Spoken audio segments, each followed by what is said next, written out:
Yung good day mga construct at nandito tayo para magbahagi ng panibagong construction tips. And so kung makikita nyo, install na yung formworks para sa ating lintel beam. Ngayon bubuhusan natin yan.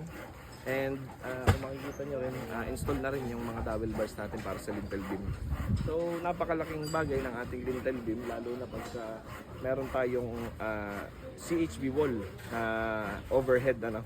So itong lintel beam na to is siya yung magke-carry ng load ng ating CHB wall. Pagka header lang ang ginamit nyo, may tendency na magkaroon ng saging yung ating header. So para stiff siya, ang ginamit natin is lintel beam. Ayan. So malaking bagay yan para masigurado natin na safe at hindi babagsak ang ating CHB wall. Kung nagustuhan mo ang video na ito, huwag mo kalimutan mag-like, mag-follow at mag-subscribe, at pwede ka rin mag-komento kung meron kang katanungan for more construction tips. Inhinyerong abilidad, istrukturang dekalidad. This is Engineer Barlan, your only ka-construct.